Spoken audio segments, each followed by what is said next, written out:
भृगु ऋषि की परीक्षा के बाद नारद मुनि के मन में एक नया प्रश्न उठा। प्रेम क्या है प्रभु?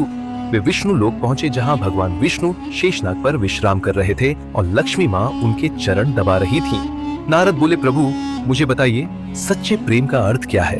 विष्णु मुस्कुराए, नारद तुम्हें उत्तर चाहिए तो पृथ्वी पर जाओ और एक नगर में जाकर देखो।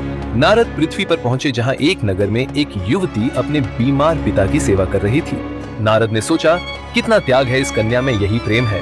कुछ दिनों बाद युवती का पिता चल बसा, मगर वह किसी से द्वेष नहीं करती। नारद ने पूछा, तुम दुखी क्यों नहीं हो? युवती बोली, प्रेम का अर्थ है स्वीकृति न कि स्वामित्व। विष्णु आकाश से यह दृश्य देख रहे थे, उनकी आंखों में मुस्कान थी। नारद ने समझ लिया कि प्रेम का अर्थ पाने में नहीं, देने में है। वह वापस विष्णु लोक पहुंचे और बोले, प्रभु अब मैं समझ गया।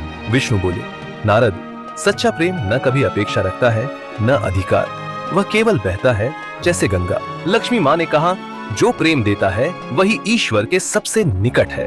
नारद अपनी वीणा लेकर नारायण नारायण गाते हुए निकल पड़े। उनकी हर धुन में अब अहंकार नहीं, केवल करुणा थी। स्वर्ग में देवता बोले, ये नारद अब पहले जैसे नहीं रहे। विष्णु बोले, जब प्रेम निस्वार्थ हो जाता है तभी आत्मा ईश्वर से मिलती है। नारद की वीणा की ध्वनि अब समस्त लोकों में गूंज उठी।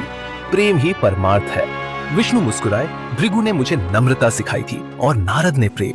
अगर आपको यह कथा पसंद आई तो स्टोरीज विद फ्रीटुश चैनल को सब्सक्राइब करें। अगली कथा में जानिए जब स्वयं देवी लक्ष्मी ने धरती पर जन्म लिया, महालक्ष्मी अवतार की कथा।